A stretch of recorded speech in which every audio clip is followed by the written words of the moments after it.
이제 외부에 계신 분과 얘기를 나눠보겠습니다. 이분은 어떻게 대선을 지켜봤을까요? 전여옥 작가가 스튜디오에 나오셨습니다. 어서 오세요. 네, 안녕하세요. 오랜만에 또 뵀는데요. 네. 그야말로 외부자셨네요, 이번에. 뭐 좋은 자리더군요. 자, 어제 문재인 당선인의 이제 당선 순간 네. 보실 때 어떤 생각이 드셨습니까? 문재인 당선자가 되리라는 거는 대부분 예상을 했었잖아요. 그렇죠. 그럼에도 불구하고 이제 우리 한국 사회에 대격변이 시작됐구나. 이제 시작이다. 네, 세상이 완전히 뒤집히겠구나 이런 생각이 들었어요. 왜 그렇습니까? 문재인 후보는 이제 노무현 정부를 잇는다고 볼 수 있겠죠. 네. 그리고 뭐 노무현 정부의 어떤 정책 기조라든가 이런 게 거의 유사하다고 볼 수 있어요. 네. 그렇기 때문에 노무현 정부에서 미완했것 또 아쉬웠던 것 또 어떤 점에서는 자신들이 해봤지만은 상당히 미숙하게 했던 것을 이제 재활용 내지는 또 어떤 점에서는 업그레이드하고 업그레이드 해가면서 이제 해낼 것이거든요. 네. 기본적으로 우리 사회가 그동안 보수 정당의 하나의 근간 그 보수주의의 뼈대 속에서 진보 정권이 비집고 들어왔고 또 거기에서 보수와 진보의 정권 교대가 있었다면은 이제 당분간은 진보 정권 시대로 가는 가능성이 네. 크다 이런 생각을 했습니다. 전 작가님 말씀은 이게 기대도 되지만 긴장도 되는 부분이 있습니다. 그 사실 노무현 정부 이후 10년이 지났었잖아요. 그렇죠. 네. 고약한 질문을 좀 드려야 될 것 같은데 저번에 이제 시사전망대 나오셨을 때 네. 제가 여쭤봐서 대답을 하신 거긴 하지만 이제 본인이 보수주의라고 생각한다고 하셨어요. 네. 그럼 어제 대선을 보면서 그러니까 패배감을 느끼셨습니까? 그렇진 않았습니다. 왜 그러냐면은 보수주의가 이 정도로 이질어지고 이 정도로 망가질 수는 없다고 생각해요. 네. 한국 사회에서. 네. 그리고 이번에 이제 홍준표 후보가 생각보다는 득표를 많이 했지만 그것은 홍준표 후보의 어떤 개인적인 파이터 기질에다가 또 아직 길을 잃은 보수들이 나침판을 갖고 있지 못한 데서 오는 절망감, 허망감 네. 또 비도 4시부터 왔고 이런 것 때문에 여러 가지 상황 속에서 보수들의 표가 많이 나왔다고도 볼 수 있지만 또 적게 나왔다고도 볼 수 있거든요. 기존의 네. 우리나라의 보수주의의 어떤 네. 뿌리로 볼 때. 그리고 자유한국당이 여전히 모든 국민들의 마음을 얻지 못했다는 점 이런 점을 볼 때 이번 대선 운동에서 좀 더 보수가 혹독하게 자기 시련을 겪을 발판이 있어야지 네. 보수의 앞날이 있지 않는가 저는 이렇게 생각했어요. 네. 그렇기 때문에 이렇게 어정쩡해서는 어떤 점에서는 보수가 새롭게 자기 자리 또는 자신의 면모를 일신하는 데는 매우 부족하지 않나. 그래서 당분간은 진보의 정권이 이어질 수 있겠다 이런 생각이 들었습니다. 네. 어제 사실 이제 방송사들의 출구조사 결과가 발표되고 나서 네. 바른정당의 이해운 의원이 네. 이런 말씀하시더라고요. 이번에 결과가 아무래도 보수 개혁의 씨앗을 네. 국민들이 주시는 게 아닌가 생각한다 네. 하셨는데 동의하십니까? 그는 이해운 의원 입장에서 얘기할 수 있는 거고요. 저는 그것이 아니라 보수가 이 위기를 넘어서서 네. 존립 자체를 위협받는 상황이 이제 다가온다 이렇게 보고 이제 있습니다. 시작이라고요? 네, 위기가. 왜 그러냐면 지역 정서 같은 것도 사라졌고 물론 TK하고 경남 일부에서는 홍준표 후보가 상당히 득표를 했지만요. 네.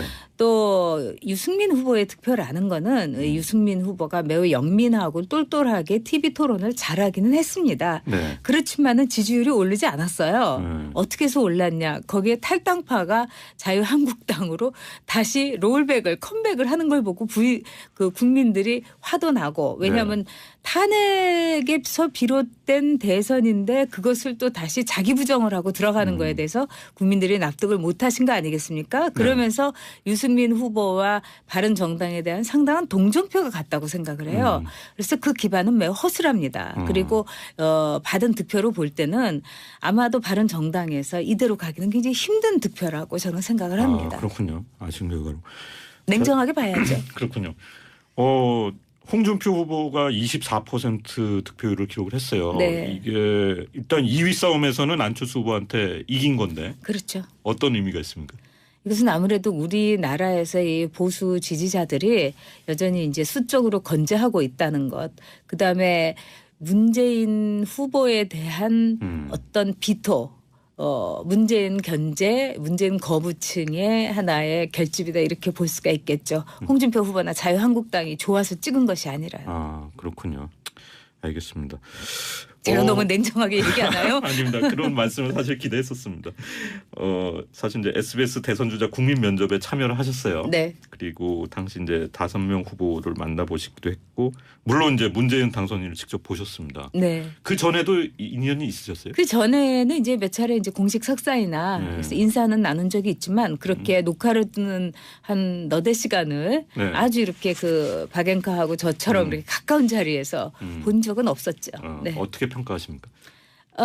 제가 보기에는 일단 인품이 상당히 좋은 사람이라는 인상이 들었고 그다음에 개인적으로 그때는 제가 아무에게도 말씀을 안 드렸지만 이분이 대통령이 되겠구나 하는 느낌은 받았어요. 네. 그런데 뭐 제가 어디 돗자리 깔고 뭐 하는 사람이 아니니까 네. 얘기는 안 했지만 그만큼 이제 하나의 그 기운이 모아져 있는 그런 감이 있거든요. 정치인들한테는. 네. 그리고 많은 분들이 문재인 비토의 원인이 되고 있는 문재인은 이 종북 좌파다. 네. 근데 종북이 분명히 아니고 북한에 먼저 가겠다고 한 것은 정말 그 핵 문제 해결에 대해서 절박함을 드러낸 건데 문재인 후보가 이 말을 하는 데 있어서 상당히 그 논리적이거나 혹은 매끄럽게 설득력 있게 하지 못한다는 느낌은 제가 받았어요. 예를 언변은 들면 그렇게 좀 그렇죠. 뛰어나지 그리고 이 3D 프린터를 이제 3D라고 이야기하는 것이 이제 한때 논란이 됐는데 그게 뭐 그렇게 큰 문제는 아닙니다만은 네. 코리아 패싱을 모른다는 건 뭐 이거 큰 문제는 아닙니다만 지적인 민감성이 굉장히 둔하다. 이렇게는 우리가 냉정하게 볼 수 있는 거죠. 네. 그러나 제가 보기에는 절대로 그 북한에 대해서 종북적인 사고를 갖고 있는 분은 아니라는 결론을 얻었고요. 저도 궁금했었으니까 아주 이쪽 저쪽으로 다면적으로 질문을 했고요. 그다음에 보수적이라는 느낌도 받았던 것은 흔히 이 좌파들은 시장에 대해서는 시장을 조절하려고 하고 시장을 견제하려고 합니다. 네. 근데 이 대기업에 대한 혹은 이 재벌에 대한 생각이라든가 이런 게 매우 이 온화하고 어떻게 보면은 이 대기업의 그 역할에 대해서 동조적이었어요. 그래서 네. 함께 이제 했던 패널 중에 정말 좌파 성향을 가진 분은 뭐야 보수잖아 이러면서 불만을 이 표시하기도 했는데 그래서 그 두 가지 점은 제가 이 방송에서 한번 얘기했던 기억이 있습니다. 네, 지금도 그렇군요. 변함없습니다. 알겠습니다. 앞서 저희가 이제 그 유권자들의 목소리 직접 들어봤는데 저는 이제 이 말이 확 와닿았어요. 그러니까 취직이 잘 되는 세상을 만들어 주시면 좋겠다는 건데. 네. 자, 먼저 여쭤보고 싶은 것이 지금 전 작가님 그 흑수저 아드님은 잘 지내고 계십니까? 네, 지금 시험을 보고 시험 결과를 기다리고 있어요. 네. 그렇군요. 이제 뭐 블루칼라로서 살아가기 위해서 이 두 모자가 고군분투하고 있습니다. 네. 저는 정말 취직이 잘 되는 세상을 좀 네. 만들었으면 좋겠어요. 근데 지금 보면은 뭐 대선 주자 모두가 네. 이걸 이제 강한 공약으로 내걸었지만은 잘 될 수 있을지는 사실 의문입니다. 그동안에 이제 보수 정권이 실패한 것은 취직이 잘 되는 나라, 결혼이 어려운 나라, 결혼을 할 수 있는 나라, 아이를 낳을 수 있는 나라 이거를 구현하지 못했기 때문이에요. 네. 그런 나라들은 희망이 있으면 아이도 낳고 희망이 있으면 결혼도 하는 거거든요. 그런데 네. 그걸 감당할 수 없게 만들었기 때문에 이 보수 정권이야말로 그런 점에서는 굉장한 자기 부정을 한 거라고 생각을 합니다. 네. 바로 그것이 보수의 힘이었는데 그런 점에서 이제 세상이라는 게 더 이상 진영의 논리로 나눠서 볼 수 없을 정도로 매우 복합적으로 네. 아주 복잡하게 됐습니다. 그래서 이번 진보 정권이지만 이 당선자가 정말로 이 보수의 장점 또는 진보의 장점을 잘 아우르게 된다면은 결혼할 수 있는 나라, 그다음에 취직 일자리가 여기저기 막 널려 있는 나라. 네. 또 아이를 많이 낳을 수 있는 나라를 만들 수 있다고 봅니다. 사실 이제 진보 진영에서 대통령이 10년 만에 나왔기 때문에 네. 재계나 기업들 입장에서는 속으로 긴장을 할 것 같아요. 네. 현실적으로 그렇고 그렇죠. 또 그런 우려도 또 이제 경제 단체들이 내놓을 수도 있고 나름대로는 또 이제 불확실성이 커진 것 같다 뭐 이런 생각을 할 수도 있을 것 같습니다. 네. 이런 상황에서 이제 일자리 취직이 잘 되는 세상 만드는 게 쉽지 않을 것 같은데요. 어떻게 해야 된다고 보세요? 그 얘기에 앞서서 저는 네. 지난 보수 정권이 너무나 부끄러운 일을 했다고 생각을 합니다. 재벌 총수들을 불러다가 네. 정유라의 말사는 문제를 비롯해서 또 재벌들 역시 자신이 원하는 걸 얻기 위해서 정유라라는 존재, 최순실이라는 존재를 가장 먼저 알아서 거기다가 아주 딱 겨냥을 해가지고 말하자면은 의도적인 뇌물을 던졌다는 점, 거기에서 이제 재벌과 권력의 짬짬이가 이루어지지 않았습니까? 네. 이제 더 이상은 그런 일을 하지 않는다는 것은 네. 이 정권은 물론이고 재벌들에게도 대기업에게도 굉장히 홀가분한 일이 될 거라고 생각을 합니다. 오히려. 예. 그렇기 때문에 이제 각자의 영역에서 서로 상관하지 말고 재벌은 열심히 또는 대기업은 열심히 일자리와 또 우리 국민 경제 활성화를 위해서 혼자 배를 불리지 말고 정말 국가 경제에 나눌 수 있는 그냥 기업이 아니라 위대한 기업이 될 수 있도록 노력을 해야 되겠고요. 정부는 기업에 대해서 많은 규제를 풀고 그다음에 기업이 하는 일을 방해하지 말고 네. 정말 이 국경 없는 이 시대에 거기에 맞는 경제 정책을 갖추면 된다고 봅니다. 알겠습니다. 자, 문재인 당선인이 사실 이제 오늘 중에 빠르면 낮 시간이면 내각 구성에 대해서 뭔가 발표를 할 것 같은 그런 예상이 드는데 네. 일단 언론의 예측이지만은 지금 하마평에 오르는 분들은 이제 대부분 굉장히 이제 측근 인사들 네. 이름이 거론이 됩니다. 네. 괜찮을까요? 제가 보기에는 일단 수석이라든가 비서실장은 측근을 쓸 수밖에 없습니다. 현실적으로. 네. 근데 앞으로 이제 수석들 체제보다는 장관 위주의 체제로 한다고 했으니까 그걸 기대를 하고요.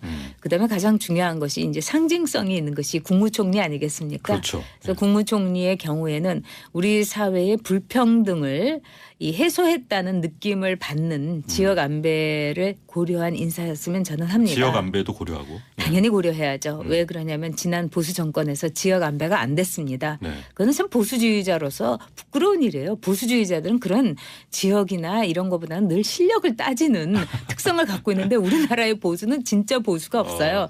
그렇고 사회에서 이 불평등이나 소득의 차이가 심화되면은 범죄율도 늘어나고요. 네. 그다음에 여러 가지 정신질환도 늘어나고 그렇습니다. 그렇기 때문에 우리 정치가 왜 이렇게 다 도른 거 아니야. 다 미친 거 아니야. 국민들이 이렇게 느낀 것은 정치에 있어서의 어떤 지역 안배를 비롯해서 네. 불균형, 불평등이 있었기 때문이라고 생각하기 때문에 저는 지역 안배라든가 또는 이제 연령의 안배 또는 성적인 안배 이런 것은 고루고루 됐으면 좋겠습니다. 구체적으로 총리는 이분이 했으면 좋겠다 이렇게. 하마평에 나오는 분들을 보니까 네. 다 이제 좋은 분들이긴 하는데 네네. 제가 이제 굳이 얘기를 하면 저는 진짜 나온 분들하고 전화 통화한 지도 한 5, 6년도 더 되는 네. 사람인데 저는 진영 의원이 만약에 된다면 좋을 거라는 왜 생각이 그렇습니까? 듭니다. 제가 이제 경험했던 진영 의원은 제가 여러 명의 의원들하고 같이 일을 했어요. 네. 제가 대변인일 때. 네. 근데 진영 의원이 그 당시에 이제 대표 비서실장을 했습니다. 근데 일단 인격이 선비 같은 분이고요. 그다음에 물러설 줄 아는 분이고 왜냐하면 나서 가지고 이렇게 휘두르는 분이 아니라 네. 토닥토닥하면서 뒤에서 서포트 해줄 수 있는 분 자신을 이제 그림자로 여길 수 있는 분입니다. 비서실장은 그러면 되죠. 네, 그래서 그런 점에서는 매우 적격이고 또 진영 의원이 물론 한나라당 새누리당 출신이긴 하고 네. 박근혜 정부에서 당장 바꾸셨잖아요. 네. 그래서. 이 보건복지부 장관을 하기도 했지만 이제는 글쎄 당을 바꾸는 것도 옛날처럼 볼 건 아니라고 생각을 합니다. 이제 모든 것이 변화하는 시대고 그래서 우리 청취자들도 이 생각을 바꾸셨으면 저는 좋겠고 저 역시 진영 의원이 민주당 입당했을 때는 사실 솔직히 쇼크를 받았습니다. 네. 그러나 그런 시대가 아니다. 저는 그렇게 생각했습니다. 알겠습니다. 자, 전 작가님의 의견을 들어봤고요. 사실 저는 그런 생각이 들었어요. 통합의 시대, 통합의 네. 정치를 어제 당선인이 가장 먼저 얘기를 했지만 네네. 또 일부 국민들 사이에서는 적폐청산, 네. 과거에 대한 철저한 단죄 필요하다는 분들 분명히 있습니다. 네. 이 두 가지를 함께 한다는 거 쉽지 않고요. 어느 걸 또 먼저 해야 될지 이런 얘기도 나올 것 같은데요. 네. 그 양손에다가 같이 하면 되는 거죠. 그게 뭐가 어렵겠습니까? 병행할 수 있다. 네. 전 그렇게 봅니다.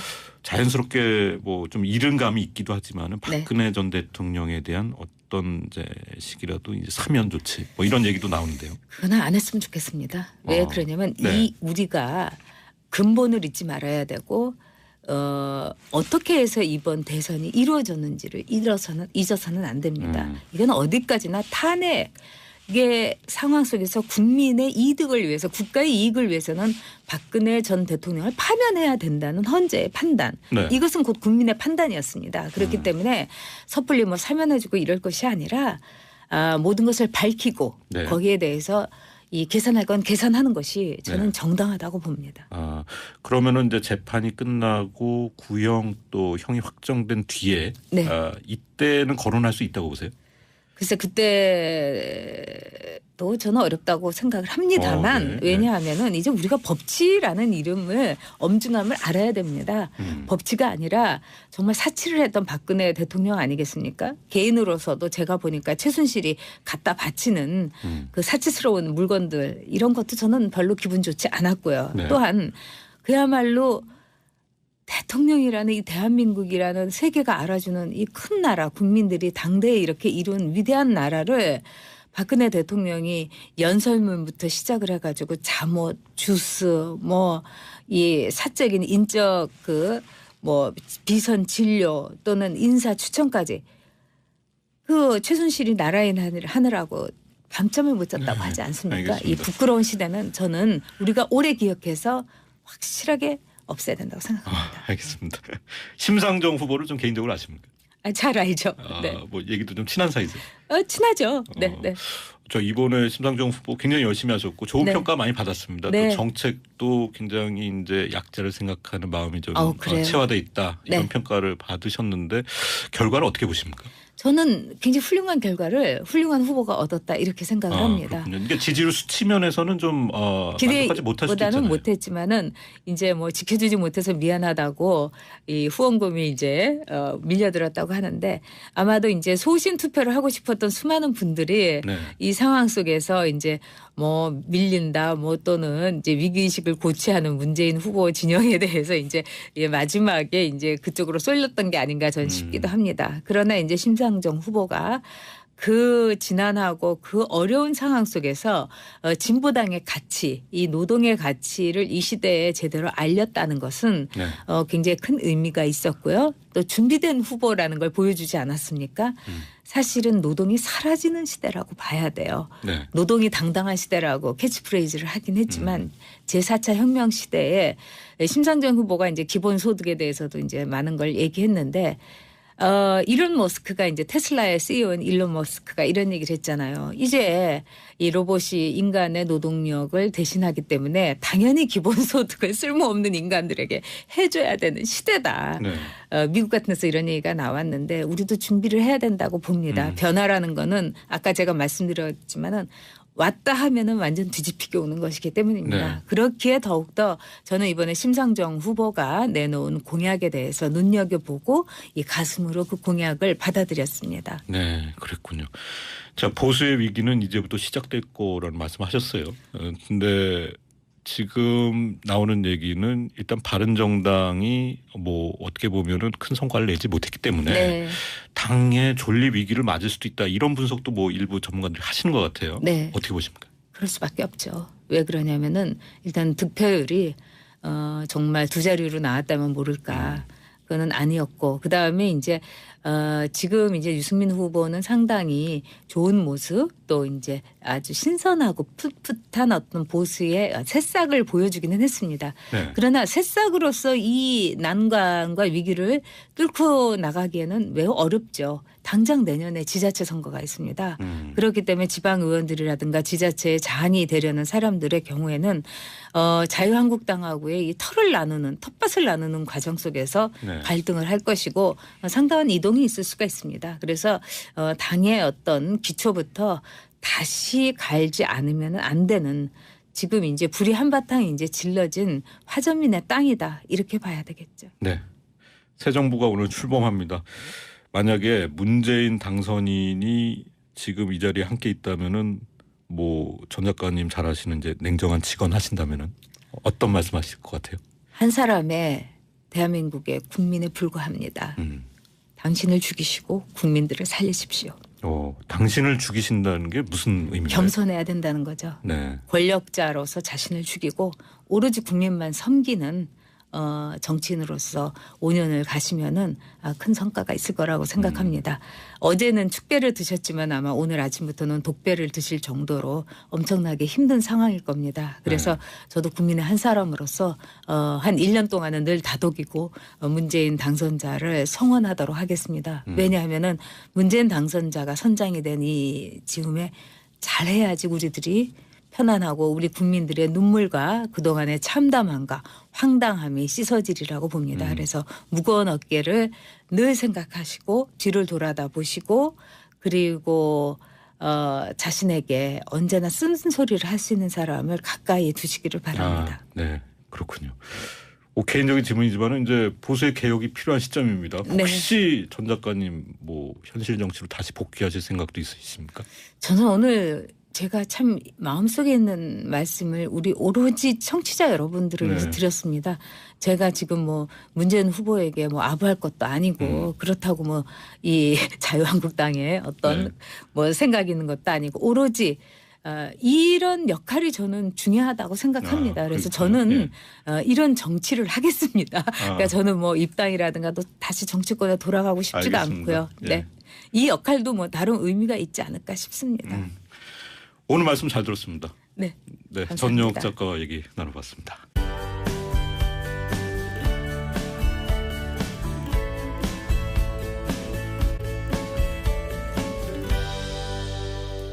이제 외부에 계신 분과 얘기를 나눠보겠습니다. 이분은 어떻게 대선을 지켜봤을까요? 전용욱 작가가 스튜디오에 나오셨습니다. 어서 오세요. 네, 안녕하세요. 오랜만에 또 뵀는데요. 네. 그야말로 외부자셨네요, 이번에. 뭐 좋은 자리더군요. 자, 어제 문재인 당선인의 이제 당선 순간 보실 때 어떤 생각이 드셨습니까? 문재인 당선자가 되리라는 거는 대부분 예상을 했었잖아요. 그렇죠. 그럼에도 불구하고 이제 우리 한국 사회에 대격변이 시작됐구나. 이제 시작이다. 네, 세상이 완전히 뒤집히겠구나 이런 생각이 들었어요. 왜 그렇습니까? 문재인 후보는 이제 노무현 정부를 잇는다고 볼 수 있겠죠. 네. 그리고 뭐 노무현 정부의 어떤 정책 기조라든가 이런 게 거의 유사하다고 볼 수 있어요. 네. 그렇기 때문에 노무현 정부에서 미완의 것 또 아쉬웠던 것 또 어떤 점에서는 자신들이 해봤지만은 상당히 그 미숙하게 했던 것을 이제 재활용 내지는 또 어떤 점에서는 업그레이드하고 업그레이드 해가면서 이제 해낼 것이거든요. 네. 기본적으로 우리 사회가 그동안 보수 정당의 하나의 근간 그 보수주의의 뼈대 속에서 진보 정권이 비집고 들어왔고 또 거기에서 보수와 진보의 정권 교대가 있었다면은 이제 당분간은 진보 정권 시대로 가는 가능성이 크다 이런 생각을 했습니다. 전 작가님 말씀은 이게 기대도 되지만 긴장도 되는 부분이 있습니다. 그 사실 노무현 정부 이후 10년이 지났었잖아요. 그렇죠. 네. 고약한 질문을 좀 드려야 될 것 같은데 저번에 이제 시사전망대 나오셨을 때 제가 모든 국민들의 마음을 얻지 못했다는 점 이런 점을 볼 때 이번 대선 운동에서 좀 더 보수가 혹독하게 자기 시련을 겪을 발판이 있어야지 보수의 앞날이 있지 않는가 저는 이렇게 생각했어요. 그렇기 때문에 이렇게 어정쩡해서는 어떤 점에서는 보수가 새롭게 자기 자리 또는 자신의 면모를 일신하는 데는 매우 부족하지 않나. 그래서 당분간은 진보의 정권이 이어질 수 있겠다 이런 생각이 들었습니다. 어제 사실 이제 방송사들의 출구조사 결과 발표되고 나서 그 바른정당의 이해운 의원이 이런 말씀하시더라고요. 이번에 결과가 아무래도 보수 개혁의 씨앗을 국민들이 주시는 게 아닌가 생각한다 하셨는데 동의하십니까? 그는 이해운 의원 입장에서 얘기할 수 있는 거고요. 저는 그것이 아니라 보수가 이 위기를 넘어서서 존립 자체를 위협받는 상황이 이제 다가온다 이렇게 보고 있습니다. 이제 시작이라고요? 네, 왜 그러냐면 지역 정서 같은 것도 사라졌고 물론 TK하고 경남 일부에서는 홍준표 후보가 상당히 득표를 했지만요. 또 유승민 후보의 득표라는 거는 유승민 후보가 매우 영민하고 똘똘하게 TV 토론을 잘하기는 했습니다. 그렇지만은 지지율이 오르지 않았어요. 어떻게 해서 올랐냐. 거기에 탈당파가 자유한국당으로 다시 컴백을 하는 걸 보고 국민들이 화도 나고 왜냐하면 탄핵에서 비롯 잘못된 대선인데 그것을 또 다시 자기 부정을 하고 들어가는 거에 대해서 국민들이 납득을 못하신 거 아니겠습니까? 그러면서 유승민 후보와 바른정당에 대한 여쭤봐서 대답을 하신 거긴 하지만 이제 본인이 보수주의라고 생각한다고 하셨어요. 네. 그럼 어제 대선을 보면서 그러니까 패배감을 느끼셨습니까? 그렇지는 않았습니다. 왜 그러냐면은 보수주의가 이 정도로 이질어지고 이 정도로 망가질 수는 없다고 생각해요. 네. 한국 사회에서. 네. 그리고 이번에 이제 홍준표 후보가 생각보다는 득표를 많이 했지만 그것은 홍준표 후보의 어떤 개인적인 그 파이터 기질에다가 또 아직 그 길을 잃은 보수들이 나침판을 갖고 있지 못한 데서 오는 절망감, 허망감, 네. 또 비도 4시부터 왔고 이런 것 때문에 여러 가지 상황 속에서 보수들의 표가 이 많이 나왔다고도 볼 수 있지만 또 적게 나왔다고도 볼 수 있거든요. 기존의 네. 우리나라의 그 보수주의의 어떤 네. 뿌리로 볼 때. 그리고 자유한국당이 여전히